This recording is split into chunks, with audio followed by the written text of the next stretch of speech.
So hello everyone, welcome back to another video on my channel. आज की video में हम बात करेंगे गेट सीएससी के सिलेबस के बारे में। यस, गेट सीएससी जो है 2026 में जो कंडक्ट होने वाला है, जिसकी इंपॉर्टेंट डेट्स की वीडियो ऑलरेडी रिलीज हो चुकी है मेरे चैनल पे। आप वो जाके देख सकते हैं कि कब आपका एप्लीकेशन फॉर्म स्टार्ट होगा, कब उसकी एंडिंग डेट है, कब आपको एप्लीकेशन फिल करना है, और जो भी इंपॉर्टेंट डिटेल्स है सब कुछ उसमें मेंशन है। अब बात करते हैं सिलेबस के बारे में। जो सीएससी का सिलेबस आपको फॉलो करना है, जो आपको पता होना चाहिए और आपका टारगेट होना चाहिए कि आप फेब तक ये पूरा का पूरा सिलेबस कंप्लीट कर सके, जिसमें आपको दोनों चीजें कवर करनी है। थ्योरी भी कवर करनी है, प्रैक्टिकल भी कवर करना है और न्यूमेरिकल भी कवर करना है।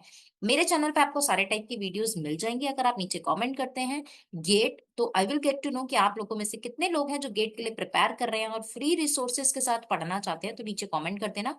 आई will get back with more videos, जिसके अंदर मैं आपको काफी सारे क्विजेस, क्वेश्चंस, काफी सारी चीजें डिस्कस करेंगे। तो चलिए आज की वीडियो शुरू करते हैं। अगर हम बात करें गेट एग्जाम की, तो गेट एग्जाम की काफी सारे बेनिफिट्स हैं, बट उन बेनिफिट्स के लिए आपको एग्जाम क्लियर करना पड़ेगा।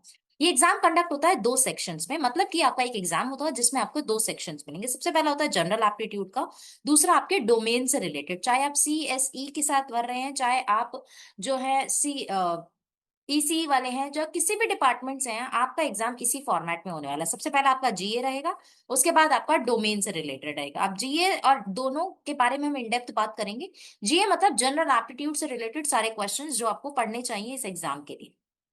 अब एप्टीट्यूड काफी एग्जाम्स में सेम रहता है, बट इसमें क्या क्या पूछा जाएगा और कितने मार्क्स का पूछा जाएगा ये जानना जरूरी है।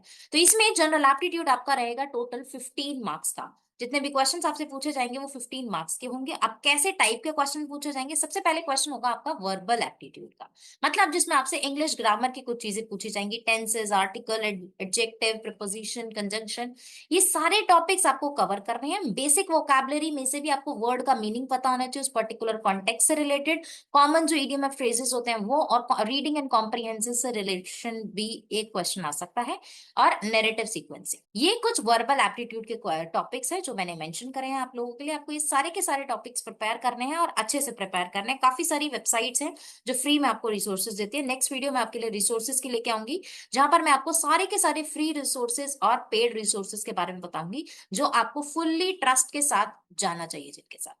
नेक्स्ट है हमारा क्वांटिटेटिव एप्टीट्यूड। क्वांटिटेटिव एप्टीट्यूड हर एक गवर्नमेंट एग्जाम में पूछा जाता है, तो इसमें भी पूछा जाता है, गेट में भी।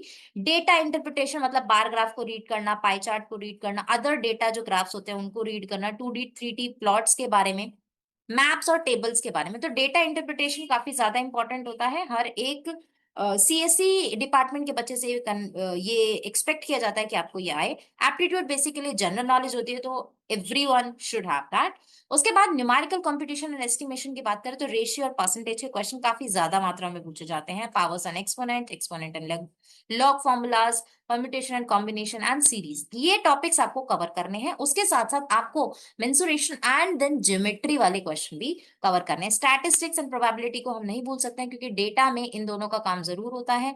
और एप्टीट्यूड जो हम बचपन से पढ़ते आए हैं, बेसिक मैथमेटिक्स वाली चीजें आपको आनी चाहिए। तो इसमें मैंने मेंशन भी करा है कि it has to be elementary level, इसमें आपको एडवांस लेवल पे जाने की जरूरत नहीं है। ये आपका क्वांटिटेटिव एप्टीट्यूड में पूछा जाएगा, इनमें से कुछ क्वेश्चंस आ सकते हैं।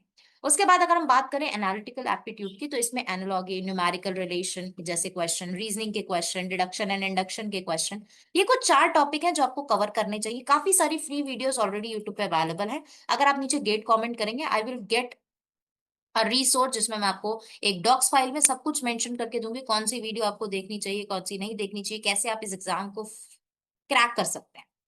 अगर मैं बात करूं शेप से रिलेटेड, शेप से रिलेटेड कौन से एप्टीट्यूड के क्वेश्चन आएंगे, like translation, rotation of shape. जैसे आपने देखा होगा कि एक ट्राइंगल है, इसको अगर हम इस तरीके से तो ऐसे कुछ रोटेशन टाइप के क्वेश्चंस आपको प्रैक्टिस करने हैं। Scaling, mirroring and assembling and grouping वाले क्वेश्चंस, ये कुछ पांच चीजें हैं जो जरूर आपको प्रैक्टिस करनी चाहिए, चाहे आप किसी भी गवर्नमेंट एग्जाम की प्रिपरेशन कर रहे हैं। पेपर फोल्डिंग एंड कटिंग वाले क्वेश्चंस भी आते हैं, पैटर्न 2D एंड 3D दोनों में पूछे जाते हैं। तो ये आपको शेप से रिलेटेड कवर जरूर करना है। नेक्स्ट चीज की अगर मैं बात करूं, तो नेक्स्ट है हमारा मेन डोमेन। इन सबसे रिलेटेड आपसे 15 मार्क्स के क्वेश्चंस पूछे जाएंगे।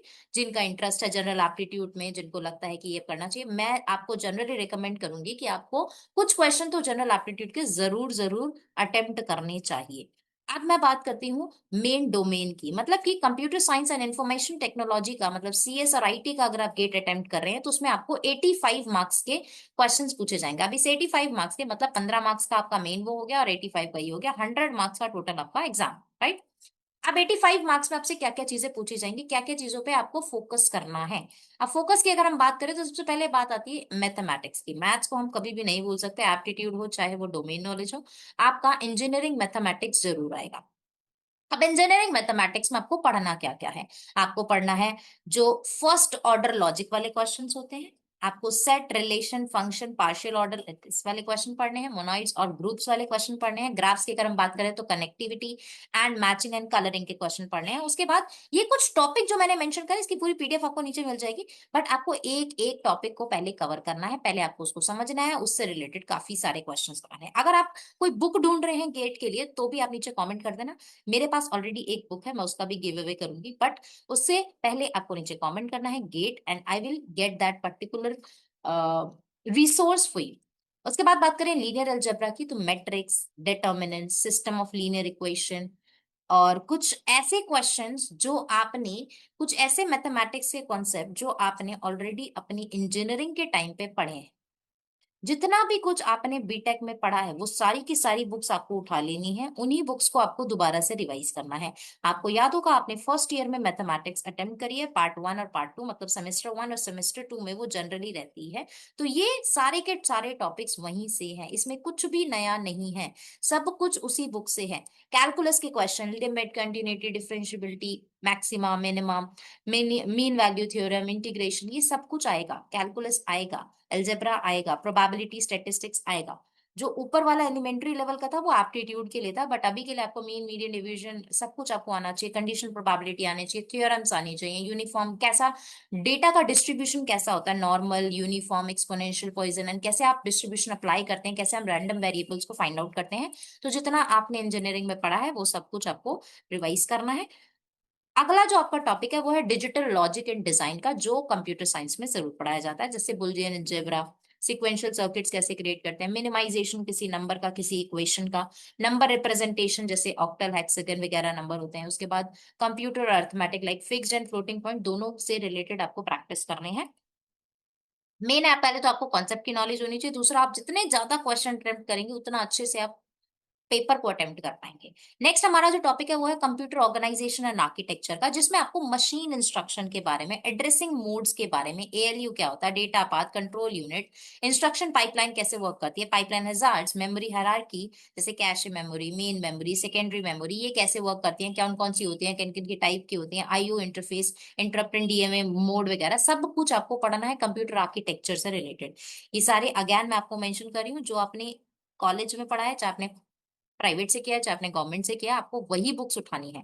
Programming and data structure generally मैं रेकमेंड नहीं करती हूँ कि आप एडिशनल बुक बाय करें, बट अगर आप एडिशनल बुक की तरफ भी जाना चाहते हैं तो ऐसी बुक चुनें जिसके अंदर ज्यादा से ज्यादा एमसीक्यू क्वेश्चन हो, ज्यादा से ज्यादा क्वेश्चन हो पर्टिकुलर टॉपिक से रिलेटेड, ना कि कॉन्सेप्ट। कॉन्सेप्ट को आपको नहीं देखना है क्योंकि कॉन्सेप्ट बहुत सारी जगह आपको मिल जाएगा, बट एमसीक्यू मेन है। आप कुछ ऐसी बुक्स देखना जिसके अंदर नीचे लिखा हो कि ये क्वेश्चन कौन से ईयर में पूछा गया था, ताकि आप उन क्वेश्चंस को ज्यादा फोकस से पढ़ सकें, ताकि आप उन बुक से काफी अच्छी प्रिपरेशन भी कर सकते हो। तो प्रोग्रामिंग एंड डेटा स्ट्रक्चर की अगर मैं बात करूँ तो सी प्रोग्रामिंग मेजरली पूछी जाती है, recursion, array, stack, queue, link list, tree, binary search tree, ही बाइनरी हीप, ग्राफ्स, ये सब कुछ बाइनरी प्रोग्रामिंग और डेटा स्ट्रक्चर में आएगा। अब डेटा स्ट्रक्चर्स भी इंपॉर्टेंट होता है, तो जितने भी डेटा स्ट्रक्चर्स आप लोगों ने कॉलेज में पढ़े हैं वो आपको रिवाइज करने हैं, सी प्रोग्रामिंग से उसको अटेम्प्ट करने की कोशिश करनी है। एल्गोरिथम की अगर हम बात करें तो सर्चिंग, सॉर्टिंग, हैशिंग, तीनों टाइप के एल्गोरिथम आपको पढ़ने हैं। आपको पता होना चाहिए कौन से एल्गोरिथम की वर्स्ट केस टाइम कॉम्प्लेक्सिटी और वर्स्ट केस स्पेस कॉम्प्लेक्सिटी क्या है, एल्गोरिथम डिजाइन की क्या क्या टेक्निक होती है, कैसे एक एल्गोरिथम डिजाइन किया जाता है, डायनेमिक प्रोग्रामिंग कैसे लिखी जाती है, डिवाइड एंड कनकर कैसे अप्लाई किया जाता है, ग्राफ का transversal, minimum spanning tree and then shortest path कैसे फाइंड आउट किया जाता है। तो ये कुछ जनरल क्वेश्चन है जो आपने लीड कोड पे अगर प्रैक्टिस करें हैं तो भी आपको सफिशियंट है एल्गोरिथम के लिए। उसके बाद थ्योरी ऑफ कंप्यूटेशन की अगर हम बात करें तो regular expression, finite automata, context free grammar, push down automata, ये कुछ टॉपिक्स हैं जो आपको कवर करने पड़ेंगे। ये थ्योरी ऑफ कंप्यूटेशन से जरूर आता है, इनमें से 3 से 4 क्वेश्चंस आप लोगों से जरूर पूछे जाएंगे। अब बात करते हैं कंपाइलर डिजाइन की, जो अगेन काफी इंपॉर्टेंट टॉपिक है। आप लोगों को थ्योरी काफी डिफिकल्ट लगती होगी अपने कॉलेज टाइम में, बट अब आपको उसको रिवाइज करना पड़ेगा। चाहे आप गवर्नमेंट एग्जाम देना चाहते हो, चाहे आप गेट का एग्जाम देना चाहते हो, चाहे आप कोई गवर्नमेंट जॉब क्रैक करना चाहते हो, ये सारे का सारा सिलेबस सेम ही रहने वाला है। एक बार अगर आपने पढ़ लिया गेट, अगर आपने क्रैक कर लिया, तो आपकी जॉब लगने के चांसेस भी बढ़ जाते हैं। काफी सारे बेनिफिट्स हैं इस चीज के, तो आपको इसको फोकस रह के पढ़ना है। ये सारे टॉपिक्स आपको कंपाइलर डिजाइन में कवर जरूर करने हैं। अगली चीज की अगर मैं बात करूं तो ऑपरेटिंग सिस्टम। ऑपरेटिंग सिस्टम से रिलेटेड आपको थ्रेड, प्रोसेसेस, सिस्टम कॉल्स क्या होता है, डेडलॉक्स क्या होते हैं, सीपीयूज कैसे वर्क करते हैं, आईओ शेड्यूलिंग कैसे काम करती है, फाइल सिस्टम क्या होता है, मेमोरी सिस्टम क्या होता है, वर्चुअल मशीन क्या होती है, ये सब कुछ सिंक्रोनाइजेशन से रिलेटेड, करेंसी के रिलेटेड, इंटर प्रोसेस कम्युनिकेशन से रिलेटेड, तो ऑपरेटिंग सिस्टम के हर एक टॉपिक को आपको कवर करना है। बुक उठा लेना फटाफट से और इसको सब कुछ कवर करना। उसके बाद अगर हम बात करें डेटाबेस की, तो डेटाबेस अगेन इंपॉर्टेंट है। उसमें ईआरडी डायग्राम्स कैसे क्रिएट करते हैं, डेटाबेसेस कौन कौन से टाइप के होते हैं, रिलेशनल मॉडल्स कौन से होते हैं, रिलेशनल अलजेब्रा कैसे अप्लाई करते हैं, टपल्स कैसे वर्क करते हैं, एसक्यूएल क्या होता है, इंटीग्रिटी क्या होता है, हर एक चीज, नॉर्मल फॉर्म, मतलब जितनी भी फॉर्म्स होती हैं उन सबको आपको पढ़ना पड़ेगा। इसके बाद आप कैसे नॉर्मलाइजेशन परफॉर्म करते हैं, उसके बाद आपको ये पता होना चाहिए कि फाइल का ऑर्गेनाइजेशन और इंडेक्सिंग कैसे वर्क करती है, ट्रांजैक्शन के कुछ कमांड्स आपको पता होने चाहिए, और कंकरेंसी कंट्रोल। तो ये कुछ इंपॉर्टेंट चीजें हैं जो डेटाबेस से रिलेटेड आपको पता होना चाहिए। ओवरऑल उतना ही है जितना आपने अपने यूनिवर्सिटी में कवर किया है। कंप्यूटर नेटवर्क्स की अगर हम बात करें तो कॉन्सेप्ट ऑफ लेयरिंग पूछा जाएगा। इससे रिलेटेड क्वेश्चन तो आपको हर एक एग्जाम में मिलेगा। कौन कौन से मॉडल होते हैं, ओएसआई मॉडल, टीसीपी मॉडल, कैसे ये दोनों में डिफरेंस होता है, कौन कौन से मॉडल में कौन सी लेयर्स होती हैं, सब कुछ पता होना चाहिए। Basics of packet circuits, virtual circuit switching, data link layer की अगर हम बात करें तो वो भी आपको पता होना चाहिए, कैसे आप एरर डिटेक्शन करेंगे, कैसे एमएसी वर्क करता है, कैसे एथरनेट ब्रिजिंग होती है। रूटिंग प्रोटोकॉल आपको हर एक चीज का पता होना चाहिए। आपको ये पता होना चाहिए एचटीटीपी की कौन सी कमांड होती है, एफटीपी की कौन सी कमांड होती है, डीएनएस का कौन सा कोड होता है, सॉकेट कैसे वर्क करता है, टीसीपी में जो ट्रांसपोर्ट लेयर होती है उसमें क्या क्या चीजें होती हैं, क्या कौन कौन सी एप्लीकेशन है, कहाँ कहाँ पर आपको देखने को मिलेगा। Basics of IP support protocol आपको पता होना चाहिए, नेटवर्क एड्रेस ट्रांसलेशन आपको पता होना चाहिए। तो ये कुछ कंप्यूटर नेटवर्क से रिलेटेड, कंप्यूटर नेटवर्क का आपको इन डेप्थ सब कुछ पढ़ना है, क्योंकि गवर्नमेंट ऑर्गेनाइजेशन हो चाहे प्राइवेट ऑर्गेनाइजेशन हो, नेटवर्किंग काफी इंपॉर्टेंट रोल प्ले करती है। आप लोगों को लगता होगा कि networking is just nothing, programming ही सब कुछ है, ऐसा नहीं है। अगर आप लोगों ने नेटवर्किंग सीख ली 2025 में, तो आप प्राइवेट जॉब भी क्रैक कर सकते हैं, गवर्नमेंट जॉब भी क्रैक कर सकते हैं। नेटवर्किंग हर एक जगह पूछा जा रहा है। So you have to focus on this topic.